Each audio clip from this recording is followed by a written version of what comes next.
প্রিয় শিক্ষার্থী, আসসালামু আলাইকুম। আশা করি তোমরা বাসায় সুস্থ আছো, নিরাপদে আছো। সুস্থ এবং নিরাপদ থেকে তোমরা দায়িত্ব নিয়ে পড়াশোনা করছো। অন্যান্য শ্রেণীর চেয়ে তোমাদের দায়িত্ববোধ একটু বেশি, এই প্রত্যাশা আমরা করি। তো যা হোক, আমি তোমাদেরকে আগাম ঈদ মোবারক জানাই। যদিও আমরা যে অবস্থায় বর্তমানে বসবাস করছি তাতে ঈদের আনন্দ হয়তো আমাদের মনের গভীরে প্রবেশ করবে না, তবে তারপরেও আমি আশা করছি সৃষ্টিকর্তা রহমত করলে সকল কালো মেঘ কেটে যাবে এবং আলোকিত দিন আমরা পাব। সেই দিনেই আমাদের ঈদ উদযাপিত হবে। ঈদের খুশি সবার মধ্যে চলে আসুক, অনাবিল আনন্দে আমরা দিন যাপন করতে পারি, এই প্রত্যাশায় আমি আজকে তোমাদের বাংলা প্রথম পত্রের আরেকটি কবিতা থেকে কিছু নৈর্ব্যক্তিক প্রশ্ন উপস্থাপন করছি। হ্যাঁ বন্ধুরা, আসো। আমি প্রত্যাশা করি যেমন তোমরা বাসায় সুন্দরভাবে পড়ছো, বাংলায় ভালো ফলাফল করার জন্য নৈর্ব্যক্তিকে ভালো করার কোনো বিকল্প নেই। আর নৈর্ব্যক্তিকে ভালো করলে যদি শুধু তোমার নৈর্ব্যক্তিক ভালো হবে তা কিন্তু নয়। নৈর্ব্যক্তিকে যদি তুমি ভালো করতে চাও তাহলে নৈর্ব্যক্তিকে ভালো করলে অটোমেটিক্যালি তোমার যে কবিতা এবং গদ্যগুলো রয়েছে তার মধ্যে তোমার একটা দখল চলে আসবে, কারণ নৈর্ব্যক্তিকের মধ্যে অত্যন্ত খুঁটিনাটি প্রশ্ন থাকে যেগুলো তোমাকে ওই কবিতা বা গদ্যকে সুন্দরভাবে বুঝতে সহযোগিতা করে। তা হ্যাঁ, আসো আবার আজকের সেই নৈর্ব্যক্তিকের ধারাবাহিকতায় আমি আজকে যে তোমাদের ক্লাসটি উপস্থাপন করতে চলেছি তা হলো জীবন সঙ্গীত কবিতার নৈর্ব্যক্তিক। হ্যাঁ, বহু নির্বাচনী প্রশ্ন আমরা যাব। আগে তোমরা ছবিগুলো দেখো। এখানে একজন কবির ছবি দেয়া রয়েছে, অর্থাৎ হেমচন্দ্র বন্দ্যোপাধ্যায়ের। আর এখানে কিছু শিশুদেরকে দেখছো যারা আনন্দ ঘন মুহূর্তে খেলাধুলা করছে। আজকের কবিতা হলো জীবন সঙ্গীত এবং কবি হচ্ছে হেমচন্দ্র বন্দ্যোপাধ্যায়। প্রথম প্রশ্ন, হেমচন্দ্র বন্দ্যোপাধ্যায় আয়ুকে কিসের সাথে তুলনা করেছে? এই যে জীবন সঙ্গীত কবিতার মধ্যে হেমচন্দ্র বন্দ্যোপাধ্যায় আমাদের আয়ু যেন কি বলেছেন? শৈবালের নীড়, নদীর জল, পুকুর জল, শৈবালের নীড়, ফটিক জল ইত্যাদি। তারপরে আমরা জানি যে এটা শৈবালের আয়ু যেন শৈবালের নীড়। কবি সংসার সমরাঙ্গন বলতে কি বুঝিয়েছেন? সমরাঙ্গন হচ্ছে যুদ্ধক্ষেত্র। তা কবি আমাদের এই সংসারকে, যে সংসারে আমরা ডুবে আসি, এই সংসারকে কবি সমরাঙ্গন বলেছেন। সেটা কবি সংসার সমরাঙ্গন বলতে কি বুঝিয়েছেন? অর্থাৎ যুদ্ধক্ষেত্রকে, জীবন যুদ্ধকে, প্রতিরোধ যুদ্ধকে, অস্তিত্বকে। হ্যাঁ, সেটা হচ্ছে জীবন যুদ্ধকে। আমরা জীবনে সংগ্রাম করে বেঁচে থাকি, আর এই বেঁচে থাকার জন্যই আমাদের এই জীবন যুদ্ধকেই তিনি সংসার সমরাঙ্গন বলেছেন। হেমচন্দ্র বন্দ্যোপাধ্যায় কলকাতার কোন বাংলা স্কুলে পড়তেন? হেমচন্দ্র বন্দ্যোপাধ্যায় কলকাতার একটা বাংলা স্কুলে পড়তেন। সেই স্কুলটা হচ্ছে খিদিরপুরে। খিদিরপুরের একটি স্কুলে তিনি পড়তেন। হেমচন্দ্র বন্দ্যোপাধ্যায়ের পিতার নাম কি? হেমচন্দ্র বন্দ্যোপাধ্যায়ের পিতার নাম উল্লেখ আছে তোমাদের বইয়ের মধ্যে। কি সেটা? সেটা হচ্ছে কৈলাসচন্দ্র বন্দ্যোপাধ্যায়। কোনটি অনিত্য নয়? তোমরা কবিতার মধ্যে অত্যন্ত সুন্দর একটি লাইন পেয়েছিলে যে জীবাত্মা অনিত্য নয়। তাহলে প্রশ্ন হলো কোনটি অনিত্য নয়? জীবাত্মা। অনিত্য নয় শব্দের অর্থটা কি? অনিত্য নয় মানে যেটা নিত্য। তার মানে অনিত্য নয়, সেটা নিত্য নয় আর কি। কথাটা অনিত্য নয়, তার মানে নিত্য, এটা জীবাত্মা, অনিত্য নয়।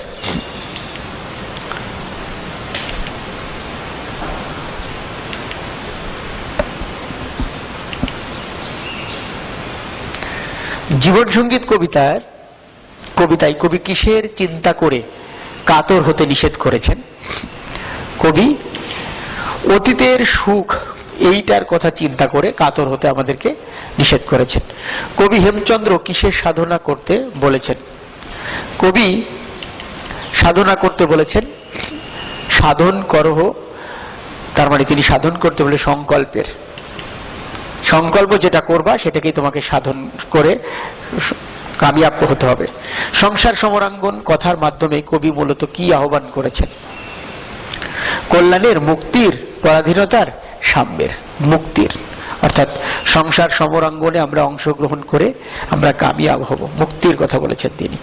মহাজ্ঞানী মহাজন যে পথে করে গমন, কিরূপে তিনি কীর্তিত হয়েছেন। তিনি প্রাত স্মরণীয় হয়েছেন। মহাজ্ঞানী মহাজন যে পথে করে গমন হয়েছেন প্রাত স্মরণীয়। কীর্তি মানে মৃত্যু নাই, এই উক্তির ভাব সত্যের সঙ্গে মিল কোন কবিতার? অর্থাৎ জীবন সঙ্গীত কবিতার। কীর্তি মানে মৃত্যু নাই, এর অর্থ তোমরা বাংলা দ্বিতীয় পত্রের মধ্যে অনেক জায়গাতে এগুলো পড়েছ যে কীর্তিমান অর্থাৎ পৃথিবীতে যারা অত্যন্ত সুন্দর কোনো কাজ করে যাবে তাদের আসলে মৃত্যু নেই।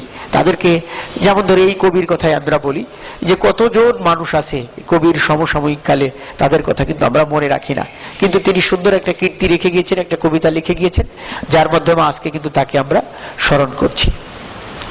ভবের উন্নতি করার জন্য অপরিহার্য কোনটি? ভবের উন্নতি করার জন্য নিত্য নিজ কাজ করা। অর্থাৎ ভবের উন্নতি যদি করতে চাও তাহলে ভবের কিছু তোমার করা লাগবে না, আমাদেরকে করতে হবে না। যার যার কাজ সেই কাজটা যদি আমরা প্রতিদিন করে ফেলি তাতেই ভবের উন্নতি হবে। জীবন সঙ্গীত কবিতায় প্রতিফলিত হয়েছে। কি প্রতিফলিত হয়েছে? সেখানে প্রতিফলিত হয়েছে জীবনের মূল্যবোধ। বৈরাগ্যের জীবনও নয়, জীবনের আকাঙ্ক্ষাও নয়, স্বদেশ প্রেম নয়, জীবনের মূল্যবোধ প্রতিফলিত হয়েছে। জীবন সঙ্গীত কবিতায় মনকে কিসে ভুলতে নিষেধ করা হয়েছে? কি কারণে মনকে ভুলে থাকতে বলা হয়েছে? অর্থাৎ বাহ্য দৃশ্যে ভুলনার মন, একটা কবিতার মধ্যে লাইনে রয়েছে যে বাহ্য দৃশ্যে অর্থাৎ বাইরের চাকচিক্যময় জগৎ দেখে আমাদের মনটাকে ভুলে যেতে নিষেধ করা হয়েছে। জীবন সঙ্গীত কবিতায় জীবনকে কিসের সাথে তুলনা করা হয়েছে? আমরা নিশার স্বপন অর্থাৎ জীবনকে আমরা নিশার স্বপনের সাথে তুলনা করেছি।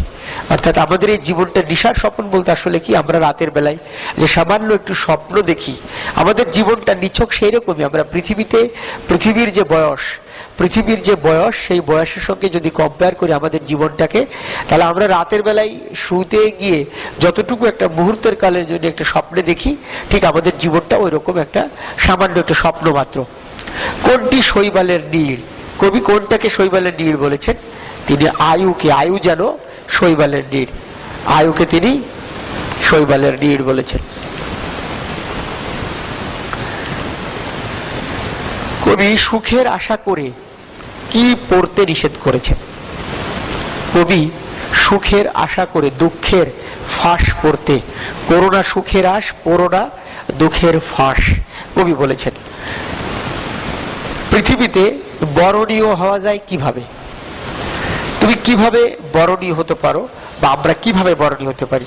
অর্থাৎ মহাজ্ঞানী মহাজন যে পথে করে গমন হয়েছেন প্রাত স্মরণীয়, অর্থাৎ আমরাও তাদের সেই পথ অনুসরণ করে স্মরণীয় হতে পারি, বড় হতে পারি।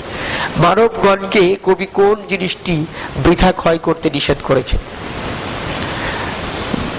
তিনি জীবনকে, মানবগণকে কবি কোন জিনিসটি বৃথা ক্ষয় করতে নিষেধ করেছেন? অর্থাৎ তিনি জীবনকে বৃথা ক্ষয় করতে নিষেধ করেছেন। কবি সংসার সমরাঙ্গন বলতে কি বুঝিয়েছেন? তিনি বুঝিয়েছেন জীবন যুদ্ধ। এমন পাবে না আর, এখানে কি পাওয়ার কথা বলা হয়েছে? মানব জন্ম। অর্থাৎ এই মানব জন্মটা যদি একবার জীবনে চলে যায়, এই জীবনটা তুমি আর ফিরে পাবে না। ফলে হতাশায়, দুঃখ, মানে এই সমস্ত কথা বিবেচনা করে জীবনটাকে তুমি নষ্ট করো না। দেখো এখানে একটা বৈরাগীর ছবি দেওয়া আছে, আবার এখানে বলা হচ্ছে জ্ঞানী মানুষ, তাদেরকে বলা এখানে দেখানো হয়েছে। জীবন সঙ্গীত কবিতা অনুসারে মুক্তি নেই কিসে? মুক্তি নেই বৈরাগ্য। অর্থাৎ তুমি যদি বৈরাগী হয়ে সংসার ছেড়ে চলে যাও তবে তাতে তুমি মুক্তি পাবে না। তারা শব্দের অর্থ হচ্ছে স্ত্রী। জীবন সঙ্গীত কবিতাটি কোন কবিতার ভাবানুবাদ? তোমরা কবিতাটা পড়ার সময় নবম শ্রেণীতে থাকতেই সে জানতে পেরেছিলে। এটি একটি ইংরেজি কবিতার ভাবানুবাদ। এই কবিতাটা হচ্ছে এ পাজল অফ লাইফ। সেই পথ লক্ষ্য করে এখানে কোন পথের কথা উল্লেখ করা হয়েছে? কোন পথ লক্ষ্য করতে তিনি বলেছেন? অর্থাৎ মহাজ্ঞানীদের পথ, মহাজ্ঞানীরা যে পথ অনুসরণ করে গিয়েছেন। মিথ্যা সুখের কল্পনা করলে কি বাড়ে? হ্যাঁ, মিথ্যা সুখের কল্পনা করলে দুঃখ বাড়ে।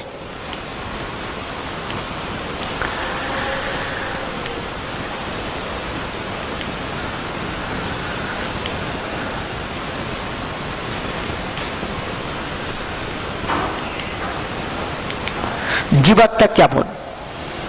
জীবাত্মা হচ্ছে নিত্য, অর্থাৎ অনিত্য নয়। অর্থাৎ আমাদের জীবনটা হয়তোবা থাকবে না, মুহূর্তের মধ্যে আমরা শেষ হয়ে যাব, কিন্তু আমাদের এই আত্মা এটা হচ্ছে নিত্যটা আজীবন থেকে যাবে। জীবন সঙ্গীত কবিতায় কবি কিসের আশা না করতে উৎসাহিত করেছেন? সুখের আশা করতে তিনি আমাদেরকে নিষেধ করেছেন। মানুষ বাঁচে তার কর্মের মধ্যে, বয়সের মধ্যে নয়। উক্তিটি কোন কবিতায় বা কোন কবিতার প্রকাশ পেয়েছে, কোন কবিতার মধ্যে? নিশ্চয়ই সেটা জীবন সঙ্গীত। স্বদেশ প্রেমের অনুপ্রেরণায় হেমচন্দ্র বন্দ্যোপাধ্যায়ের কোন মহাকাব্যটি রচনা করেন? তিনি বৃত্ত সংহার এই মহাকাব্য তিনি রচনা করেন। এ পজম অফ লাইফ কবিতাটি কে লিখেছেন? এই কবিতাটি লিখেছেন হেনরি ওয়াটসন লংফেলো।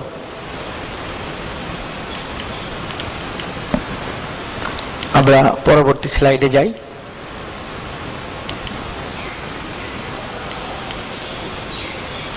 জীবন সঙ্গীত কবিতাটি কোন ধরনের রচনা? তাহলে আমরা কিছুক্ষণ আগেই এই প্রশ্নটা দেখলাম, এটা হচ্ছে বিদেশি কবিতার ভাবানুবাদ। নিচের উদ্দীপকটি পড়ো এবং 32 এবং 33 নং প্রশ্নের উত্তর দিতে বলেছে। হতাশাই সকল পরাজয়ের মূল, যারা হতাশায় ভেঙে পড়ে দুর্বল চিত্ত হয়, তাদের কোনো পদক্ষেপই সাফল্য বয়ে আনে না। উদ্দীপকের বিষয়টিতে জীবন সঙ্গীত কবিতার কোন চরণের ইঙ্গিত দেওয়া হয়েছে?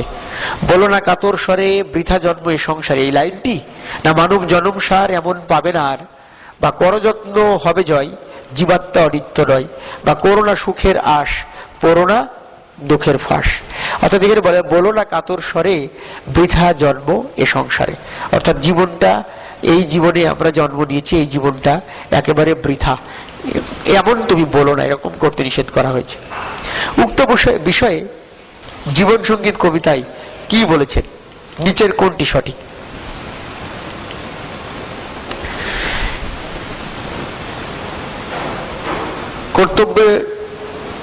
কর্তব্য কর্ম করে যেতে হবে, বা সংগ্রাম করে বেঁচে থাকতে হবে, বা মহামানবদের অনুকরণ করতে হবে?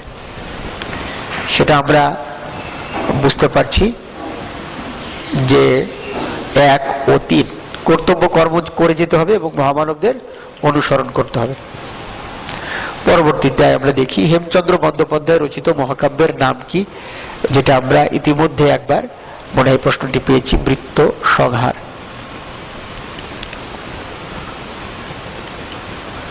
জীবন সঙ্গীত কবিতায় জীবনের যে স্বরূপের কথা বলা হয়েছে সেটা কি? সেটা মানব কল্যাণ করা, অহিতকর কর্ম সাধন করা, বা জীবন সংগ্রামে ব্রতী হওয়া? নিচের কোনটি সঠিক? এখানে আমরা দেখতে পাচ্ছি যে সেই একই তেন, অর্থাৎ মানব কল্যাণ করা এবং জীবন সংগ্রামে ব্রতী হওয়া, মানে জীবন সংগ্রাম করে যাওয়া। দেশ সব সাধকের বড় সাধক, আবার দেশের চাষা, দেশমাতারই মুক্তিকামী দেশের সেজে আসা। চরণদ্বয় জীবন সঙ্গীত কবিতায় যে ভাবটি প্রকাশ পেয়েছে সেটা হচ্ছে জীবন সংগ্রাম, তারপরে সন্ন্যাসী হওয়া,